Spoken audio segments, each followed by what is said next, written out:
First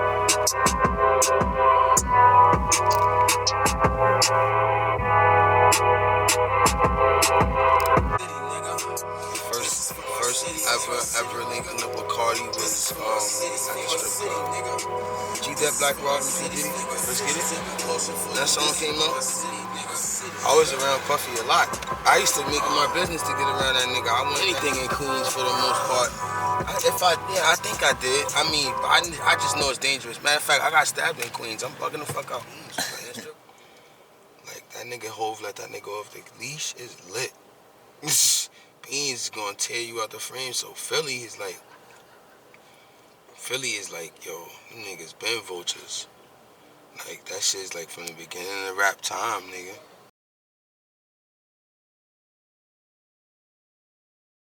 Black person in America saw this movie based out of Harlem, New York, called Paid in Full. You saw that shit, right? Like, yeah, Cameron played my father. Hold on, my nigga. So you saying your father is the great late Alpo? Yeah, that's my father. Like blood. It's my father, bro. Yo, I'm about to start my interview right now, but that was B-Mac, my man B-Mac. Night out here, man, waiting for the board, man. That's how y'all say it out there, right? Facts. You already. Night out there waiting for the board. I know, man. It was a crazy run around, you know what I'm saying? Lost, phones dying, bought a whole new drum, man. But we out here, you know what I'm saying? Yeah, we out here, man. You know, I'm still out here in the trenches. You know? Facts, man. Going where it ain't safe, but it's safe for me. You know what I'm saying? Facts, man. So, regular shit, man. Cooling and shit. What's up, man? What's the vibes? What's going on out here? Ain't nothing, man. You already know. So, just talk to the people a little bit. Go ahead. Introduce yourself to the people. Tell them a little bit about yourself and where you from. Popperazzi Platinum Plus Po, aka $100,000 bill, no jail. $100,000 watch, just watch. Harlem, New York, man. It's the fucking east side, man. Spanish Harlem, El Barrio. You know what I'm saying? Shout out my Bronx niggas, my Chirac niggas, man. DC niggas, you know, Philly. Everybody stand up. Facts, you know what man. the fuck going on. So how was it like for you coming up, man, as a youth? Shit, man. Came up in this same area right here, man, you know. Young hustler, you know what I'm saying? Had to get it how I live, you know. I wanted nice shit. My mom's had a lot of kids, so, you know, she had the budget. And, you know, I took on a lot of the early hustles, you know what I'm saying? If you're from Harlem, you're from the east side, you know what I'm saying? Everybody, I mean, not even just Harlem niggas, but everybody that grew up, you know what I mean, went to the barbershop, swab, you know what I'm saying, man, a couple dollars. Right. You know, packing bags in the supermarket, make a couple dollars. You know what I'm saying? Then I moved up a little bit, start bending the Metro cars, selling swipes, you know what I'm saying? Make a couple dollars. You know, then when that ain't work, you know, then I started, you know, doing candy on the train and all that shit. Facts. So you always was just a hustler, you feel me? Train. I was one of the originators of that, you know what I'm saying? 4 train, Bronx, you know what I mean? I used to take that shit, cross over to the L, hit Brooklyn, clean them niggas out with them frozen M&Ms, you heard? Always. You know, after that, a nigga got a name in the street by then. I'm 13, 14, you know, so I couldn't get seen on the train. You know how that shit was.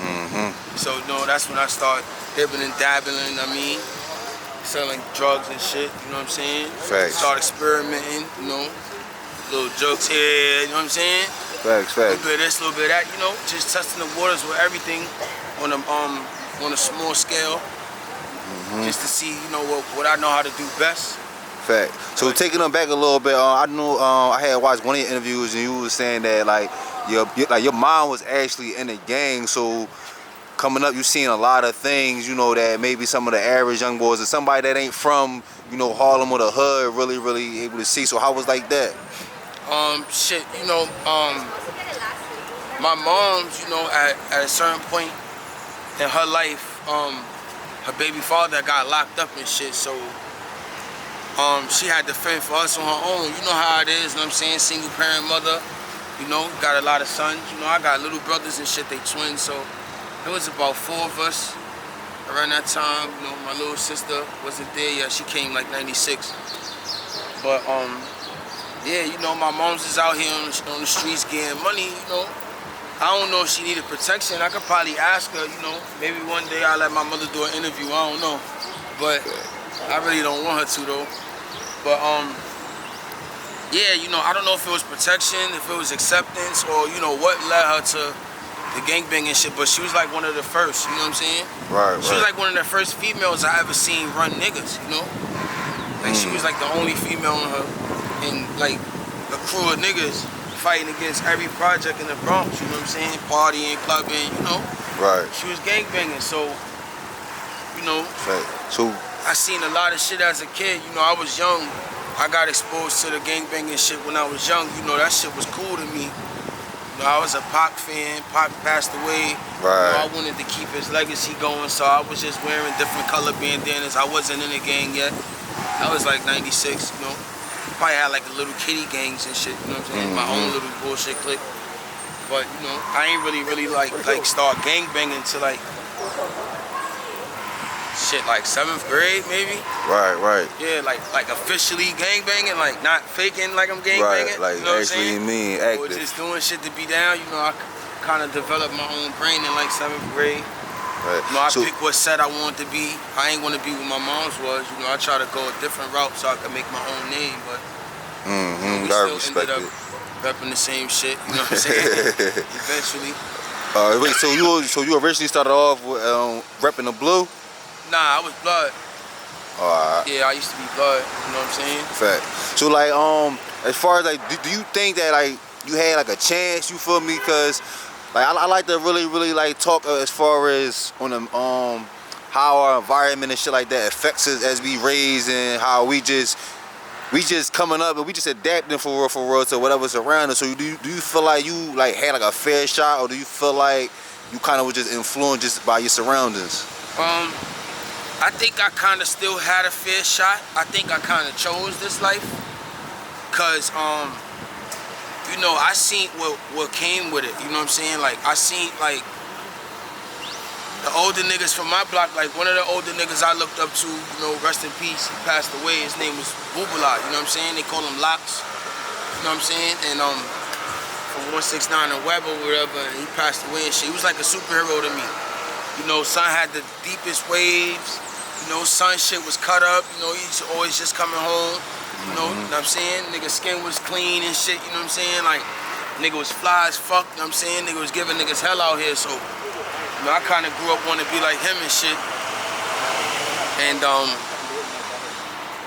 yeah, he wasn't in the gang though, that's the crazy shit. Like, I wanted to be like him, but, you know, I also seen, like, the influence my mom's had from being in the gang, you know, how she could move a crowd. So, you know, after I got bored with just being, like, developing as a gangster on my own, I was like, all right, now I want to move crowds. You know, I always been the type of kid that, like, I try to see what it is about, and then if I like it, I try to be the best at it. You know what I'm saying? Facts. So, you know what I'm saying? I try to be the best at it, and you know, that's what I wanted to be. You know, as a kid, I wanted to be like the flyest, you know, the richest, you know, coolest. Nah, he can't remember, he with me. You know, I wanted to be like the most elite gangbanger in my hood. You know, I wanted to run my hood. I wanted niggas to be scared of me and shit, you know what I'm saying? Facts, niggas was getting all the bad bitches. Facts. Niggas get their money back when they losing dice. Real right though. You know what I'm saying? Like, the niggas had advantages out here, you know what I'm saying? So I wanted that name. You know what I'm saying? Facts, gotta respect it. So move on, you like, you said you started being active when you was like around like 7th, 8th grade and shit like that. So yeah, how was it when you first got in? Like, I was full-fledged gangbanging. How was it back then as far as? I was selling Pokemon cards at that time. I forgot that part. I was selling Charizard and all that for like $180. Yeah, listen, I ain't gonna hold you. Back in Philly, we used to have them where it's like you know, like the little circle, then like the diamond, holographics. Holographics was like $1, like the stars was like 50 cents. So we had that shit like that as far as you mean. Yo, I was telling kids that the shit was a collector's item, cracking them over their head, getting, you know, I put a fake signature on this shit, make it seem like Derek Jeter signed that shit. Selling Pokemon cards. I'll play a nigga for his cards, then sign them and sell them back to him as a yo, I got this from an exclusive place. You know, I always had some game with me, you know what I'm saying? Young boys and shit.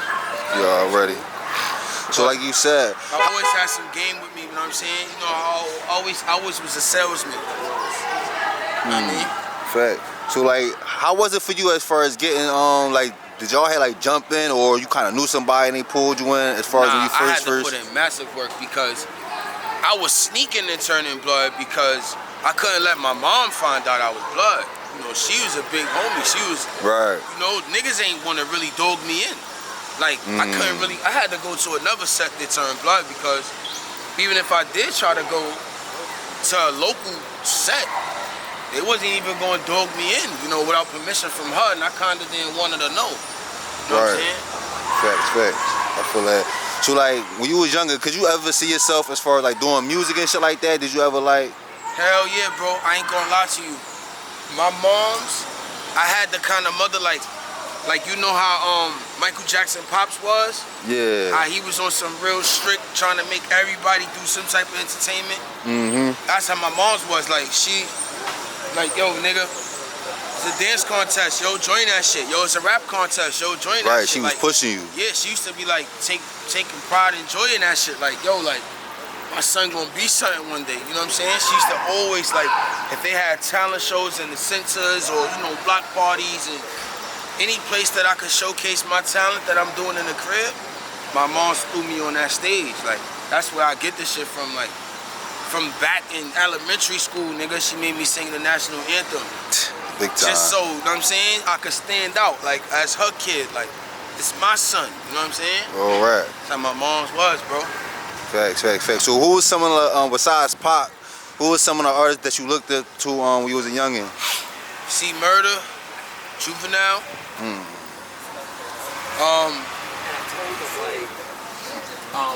Young. We're gonna like C Murder, Juvenile, Big Pun, Cam, Mace. DMX. Heavy. Gangster. Fact. That's what. So talk about some of the artists, first of all, because like you said, like, y'all got a lot of talent out here in Harlem, man. Like, it's a lot of talent. So talk about some of the people that inspired you when you was younger and some of the ones that came from out of here. Who inspired me? Yeah. Dipset. Dipset was like my religion, bro. You know what I'm saying? Like if Cam had beef with Nas, nigga, it was fuck that nigga Nas. You know what I'm saying? Cam had beef with Jay, it was fuck Jay. You know what I'm saying?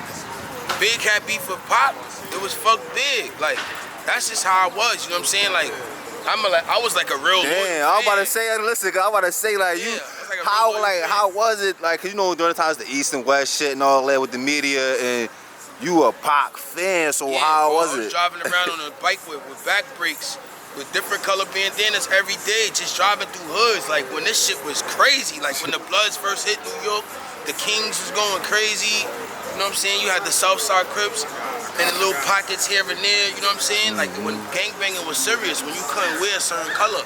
I was riding around on a bike, different color bandanas on, doing what the fuck I want, man. I think it was cause my mom's though. You know what I'm saying?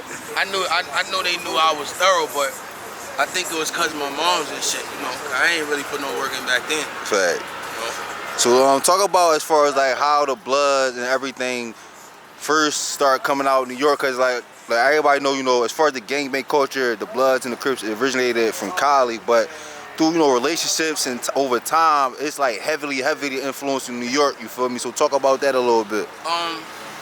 From what I can remember, right? I'm gonna try to think of the best memory I could think of when the Blood. Alright, when it was going around on the news and shit, like, yo, they cut everybody for wearing red, right?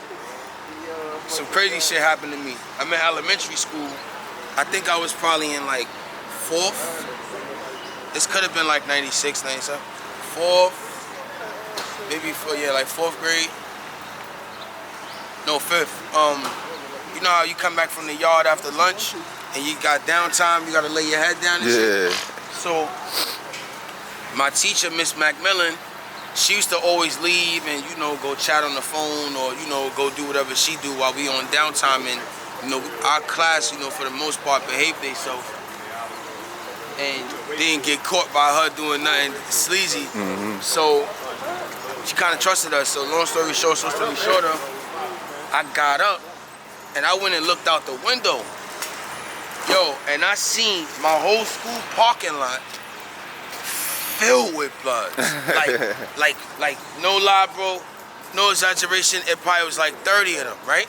Now as a kid, right, I'm looking out the window and I'm like, oh, it's 200 people out. Guess what, right? It was an old clothing line called Paco back then, right? And I had the jumper because it was real, you know, it was real popular at the time. I had the jumper and I had like a long sleeve shirt that it was red and blue. So I remember being terrified to leave school because, you know, I'm hearing on the news and everywhere, like, if you wearing red and you're not blood, they gonna cut you. Not even knowing that my mom is running this shit, you know what I'm saying, in this little area we in. So, you know, I ended up going downstairs and it was my mother picking me up from school. Yeah, word. Fact. That's when it really hit me like, yo, my mom's is in the game, you know what I'm saying? Damn. Oh, so you, all the motherfuckers outside was... Yeah, that was with my mom's. They just went with her to pick me up and shit. Crazy, man. So moving on to a little bit, talk about your teen years as far as when you first, you know, start running the streets, getting probably a little more money, dipping and dabbing in trouble and shit like that, you feel me? I ain't gonna lie, the first time I got rich, I was 14 and I was off selling candy on the train. I was making like $800 a day, every single day, for years, bro. Damn. Like from the time I started selling candy to the time they started kicking us off the train, like maybe like 03, they started like really putting their foot down. Right. And at that point, I already was like a household name. You know, I was GKB at that time. That was a blood set. You know, they call it G-Shine or whatever. And Sean Poe just came out. And you know, that nigga was spitting that shit. So that was my blood name, Sean Poe. You know what I'm saying? Nah, that shit go. So that's why I had the gold teeth and all. You know what I mean? Fact. So Sean, man. I think they made him take the Poe off his name when he got signed though, cause he was just Sean, right? But you used to hear in his rhymes, he used to say Sean Poe and. Oh, he used to sneak it in and shit. Okay. Yeah. He used to sneak it in. Sometimes no, the that people was his rap definitely name originally, Sean Poe. Gangster. Facts. So you ever been at Rikers? Hell yeah, bro. Yeah. Talk about that, cause that's like a legendary, you know, prison and jail and situation like that. So talk about that. Rikers for me was like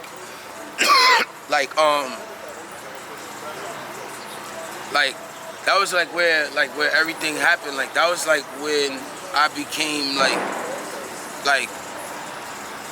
I could say a household name on the street because that was the final test. You know what I'm saying? Right. Like, I was in the streets. You know, I've been tested. You know, I went through what I went through out here in the streets, and I went to the prisons, and you know the same thing.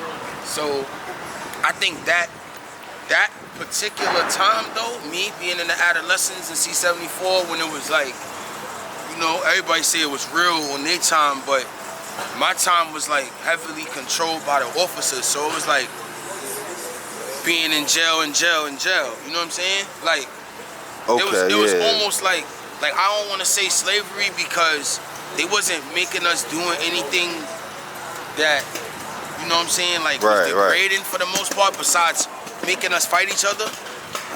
You know what I'm saying? But if you declaring you're a tough guy, then you know that shouldn't bother you. But you know, on Rikers Island at my time, you know, you was on the island like this. You know what I'm saying? Well, whatever you came to jail in, that's what you got on. So if you got some shit a nigga want, niggas on your heels. You know what I'm saying? Bracelet, a chain, a watch, Jordans, you know what I'm saying? Timberlands, like, you know. So, you know, I had to fight to keep my shit, you know what I'm saying?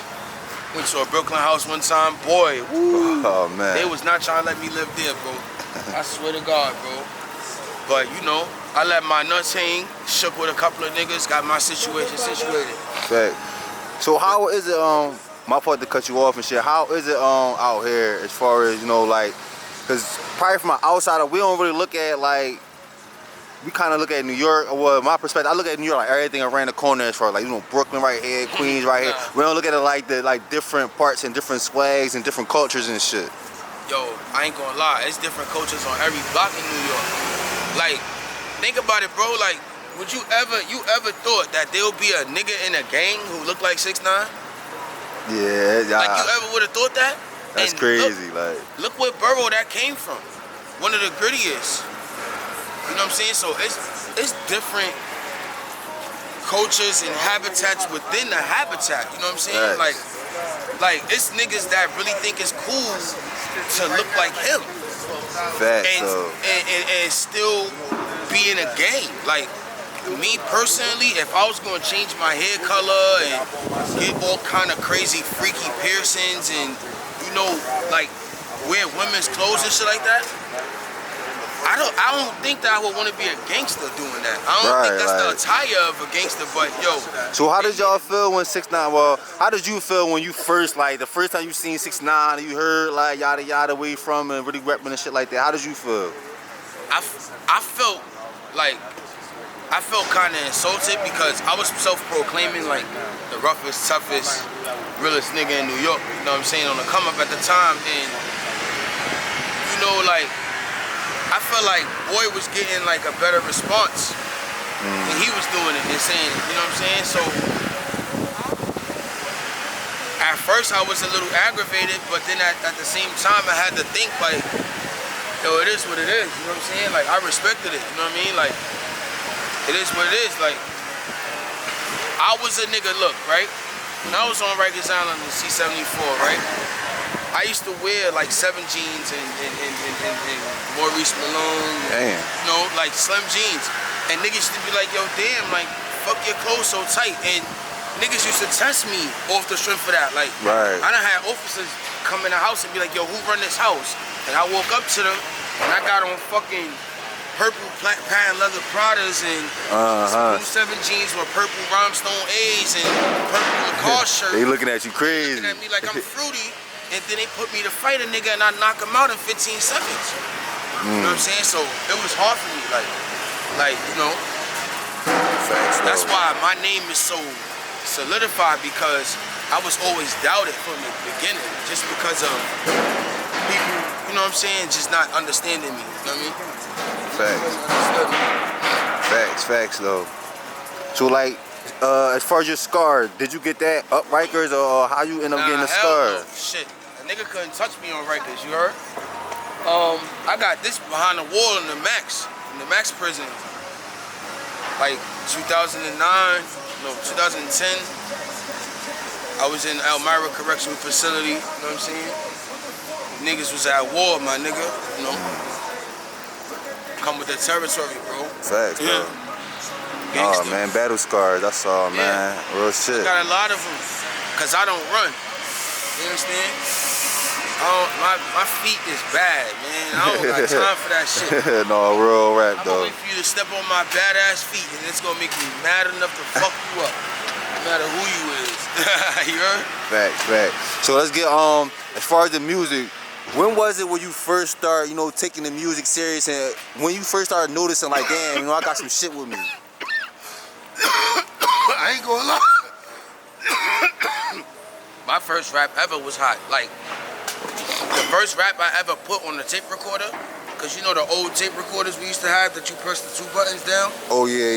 And they got a little opening that says mic and you speak into it. Facts. I used to make music back then with those in my crib, and I'm not gonna lie, every time my moms played my shit for niggas was like, oh, like, you know what I'm saying? Like, I was ahead of my time, bro. I was like fucking 9 years old talking about running from the cops and never wanting to be on the unemployment line and shooting at niggas while I'm dying, and I was saying some wild shit, yo. I wish one of these days, yo, I'm gonna remember my first rap ever, nigga. Spit that shit for you. Never, I'm saying, you're gonna be bugging like, yo, this nigga was non-spitting like that. In fact, Joe's my witness, cause did a talent show that he was hosting in the hood, and I rapped off that beat that what you gonna do when pun comes knocking at your front door. I rapped off that shit, you know what I'm saying? I try to pick that beat to cater to him. I still ain't win, you heard? Shout out to Fat Joe though. Facts though.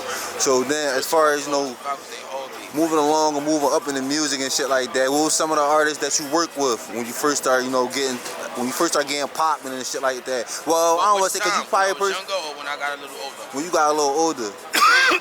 Alright, when I got a little older, the first artist with a name that I ever collaborated with was Fat Trail, I believe. Okay. And it was super duper surprising because of all the controversy behind me that he even embraced me as a friend, you know, and I kind of admire him in a sense for that. You know, free Fat Trail, you know, my boy sitting up, he's gonna be out real soon though. But I was with that nigga, like when he signed to MMG, I was right there, like, damn, that's big nigga time. took me on tour with him and everything, like, and my first video, you could probably still look it up, it's called Knocked Off. It came out in 2013, that shit probably still only got 1,000 views. So just imagine, like this how you know the shit changed out here, cause I went on tour for a song that did 1,000 views. A nigga can't even get a sandwich if he got 1,000 views right now. Fact, real rap. Gangster. Real rap, man. That's what you doing for me, bro? No lie, bro. You already. Alright, so like we said, man. I need some fucking blister. You see me out here, man, though. You know what I mean? Tell them niggas don't be fooled. You know what I'm saying? Niggas be fooled by the media. Niggas be fooled by these bloggers and this entertainment that be going on YouTube. Like, I ain't good out here on these streets, or I gotta duck my taco, or I gotta wear hoodies coming through the hood, or like this UPS man don't see me every other day. When I come, you know what I'm saying, check my niggas and shit, but... Yeah, cause you definitely pull right up, ain't no looking around, yo, you know what I'm saying, yo, get in. Bro, let me tell you something. Niggas could say, be on point, right? Nigga could say, watch your back. Nigga could say, move militant, right? Right. But there's no plan you could come up with to challenge God. Facts, bro. So if that shit's supposed to happen, it's gonna happen. It's not no, damn, I should have looked over my shoulder, because God would have gave you a signal. Fact. You know? No, that's a Fendi, bro. You know what I'm saying? So I don't gotta do none of that, especially not on the east side where I'm from, where I'm born. I'm born in Metropolitan. Go ahead, take. Alright, so where did you get your artist name from? Popperazzi Po. Oh, it's funny, right? Because my first rap name was Iceman, right? Cause I used to like a lot of jewelry and shit. And I had like this one like favorite line when I was young, when I used to battle niggas, like, if your man spit flames, you freezing his lungs. So I used to always like think I was the Iceman, you know what I'm saying? My first rap name was Iceman, my next rap name was Ramman, my real name Randy and shit. And then I was just young Po, you know what I'm saying? I was just young Po at first, you know? And I went to jail, you know what I'm saying? It was like a couple of bad CO bitches in there that I was trying to fuck, you know what I'm saying? Bad, light-skinned joints, green eyes, hazel eyes, all types of fire, you heard? Facts. Long story short, one of them, named Miss Cortez, she was on my body, because, you know, I was like a popular nigga in jail, you know, a lot of female celebrities used to come visit me, and you know, a lot of bitches in the street with a real name. Right. Used to come to the dance floor and see me, so niggas used to be, oh shit, every week I was you know, like niggas show. You know niggas looking. Yeah, that shit was like a fashion show for me, bro. So they used to be like, everywhere fucking house I work in, they always worrying about what you wearing and if your pants is this and what girls on the visit floor. You need to name yourself Popperazzi Po, because they always in your fucking business. So I like, yo, like in my head, I was like, yo, that shit kind of means the opposite, but yo, fuck it. I'm gonna flip that shit, you know what I'm saying? Like, paparazzi, my meaning is opposite, stars watching me, you know what I'm saying? Instead of paparazzi watching stars, you know what I'm saying? I spelled it different. It came with my own definition, so niggas wanna try to, you know what I'm saying? They can't twist and turn that one. No way, shape, or form. Facts. World. Facts. Go to the bro. Now, just watching some of your old interviews, first off, RIP to Zack, man, you saying definitely a major influence as far as on the media platform and the shit he did for real niggas and for Chicago, you know, making a way for his city. So RIP to Zack, man. I watched your interview with that one. You saying that shit crazy. Rest in peace, man. How you end up linking up with Zack though? King Yella, Free King Yella, man. Free King Yella, man. I was hanging with Chicago niggas and shit. This like before I had songs with like FBG Duck and Billionaire Black and, you know what I'm saying, Swag Deliver and shit. I was doing songs. Yo. I'm on one.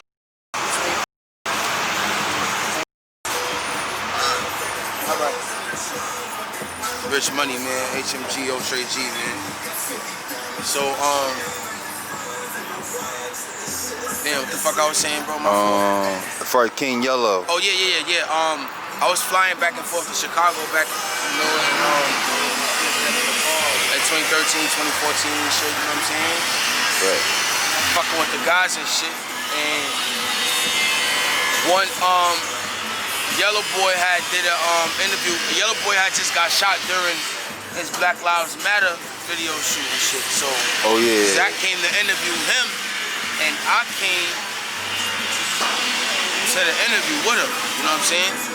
In the hundreds and shit. So I'm in the interview and Yellow start, yo, yeah, I got niggas from New York with me, da-da-da-da-da. So Zack like, yo, what's up? Like, yo, da-da-da-da, yo, what's your name? You know?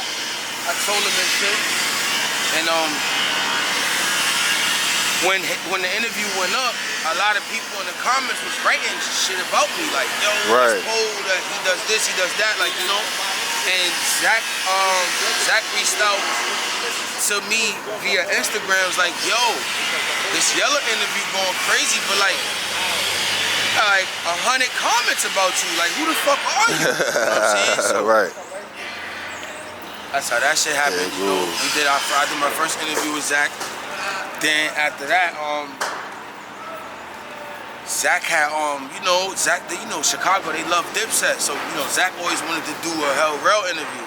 And me and Hell Rel, you know what I'm saying, we kind of came up together in the sense he a little older than me, but you know, I had a good rapport with him. And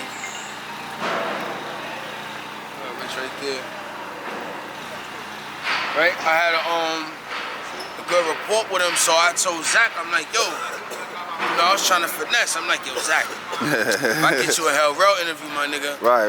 One hand wash the other. You mean?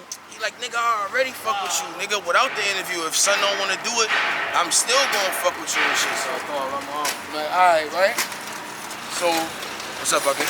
Alright, so I'm like, alright, cool. So I call Hell Rel on FaceTime, like, yo, Ruger, it's my nigga Zack, tap in with him. Right. Get some work done. Niggas locked in right there. Zack knew, like, yo, boy arm strong, like, you know, 'cause I ran with the Dipset. You know, I told you, seems like my religion, nigga. Facts, though, they definitely sound crazy. I think that's like the most famous logo. As far as like, I'm talking like corporate companies, they use that logo and they cash Dipset out, like they still get paid off of that logo. Yeah, Bad Boy Dipset.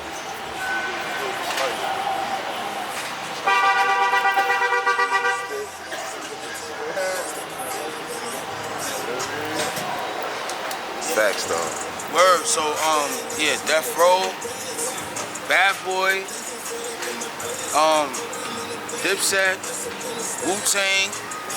Those is like classic symbols that you could literally put on your shirt for $1 and sell it at a concert for 100. Facts, and they'll buy it. Swear to God. I'm in the apparel company. I got my own shit. 1/3 greatness. Shout out, you know what I'm saying? Every time you see Ultra G on something, that's my apparel. You know what I'm saying? Facts. So I know how much it costs to manufacture this shit, and I know how much of a fucking profit I could make off of it. You know, depending on the edition. You know, I got Drip Set edition, I got Cocaine edition, then I got regular. So yeah, apparel and symbols. Yeah, I want Ultra G to be like that. That's what I'm going for. Word. That's the one right there. Right here. Word. You know what I'm saying? Definitely working. So I said, listen, I gotta ask, just out of respect for the craft and for the brand, as far as the people, like, How do you feel like a part of the Zack TV interview and some of the things that hit the lid was when he asked you as far as who your father was and shit like that? Like, how did you feel as far as when everything first happened, you first started hitting the lid, and you first found out in situations like that? That situation was kind of tricky because King Yella actually told him who I was. I never told him that. I was actually trying to do my interview based on my mom. I don't know if you noticed, I touched a lot on my mom. And when Yella told him who I was, then he added that to the caption. Okay. You know what I'm saying? Yeah. Like, that was just a one question in the interview. If you notice, there was no more other questions really about it. But once he realized, like, yeah, you know, it's what media am I and then right now? Wait, this is the legend. Oh shit! For real though. He headlined it that way, so. Fact. At that point, I ain't have a career. I was just doing an interview, just being me. So, it didn't affect me at all. You know what I'm saying? Like, you know, I got good and bad feedback, but. Facts. So, not to life. dwell on it too much or keep rapping about it, but how was it as far as like, or what's your perspectives of the whole situation, and then as far as like, is it difficult when you try and move around out here, a situation like that, just because even though you your own man, you made your own name, and really the only people who would know is those who really know probably you on that level, you feel me? Do you feel like that hindered you a little bit? In certain areas, but I'm a firm believer of shit. If a nigga don't like you, a nigga don't like you, man. You know, that just be an excuse, because if he liked you, they'll overlook it. Facts, though. You know what I'm saying? It's not no immediate affiliation. It's another person did something, so y'all mad at me. It happens. It comes with being related or affiliated. Fact. You understand? So I embraced it, bro. Full hand. I was telling niggas in prison, suck my dick. I don't give a fuck what that nigga did. Nigga, do something. Like, that was my attitude as a young nigga. Right. Then, you know, I got older and I realized, like, damn, y'all really went through a lot of shit over this, and it's really for nothing. It really don't got nothing to do with me.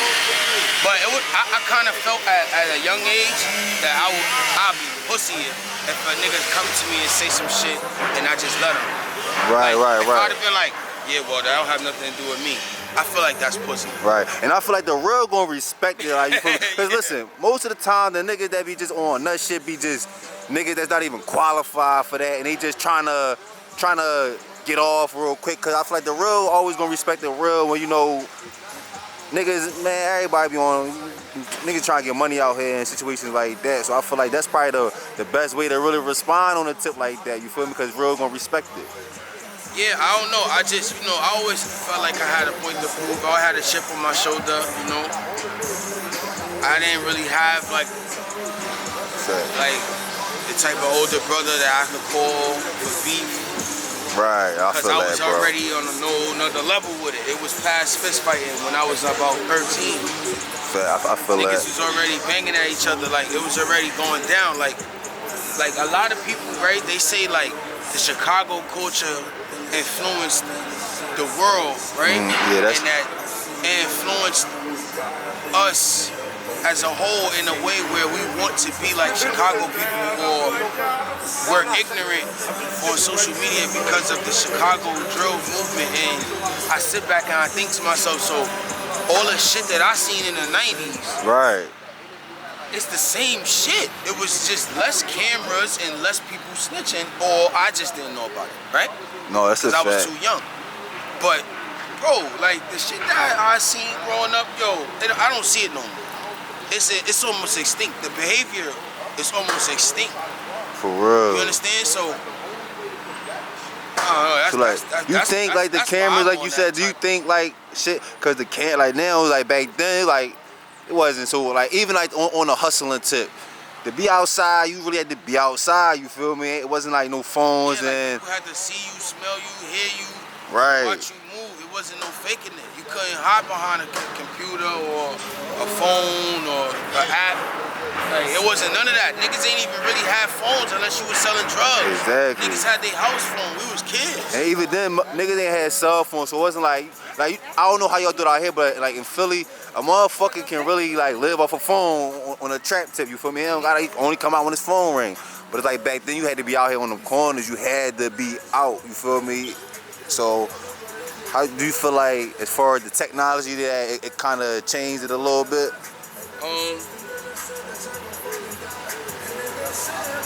I don't like it because it gave an opportunity for mad bitch ass niggas to say shit to me that they wouldn't say in my face.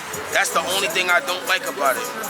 Like, everything else is kind of accepted with the terms. If you read the terms and use, then a lot of niggas would not do a lot of things they do on Instagram, on Facebook, etc. But, you know, who am I, bro? I made mistakes too, so. Social media definitely affected me at one point in time, to the point where nigga like, yo, my gram is dead right now. What am I doing wrong? Start fucking with you psychologically. Start really like losing your real life to that life, and then you know, if you're smart like me, you know, you catch yourself. You know what I'm saying?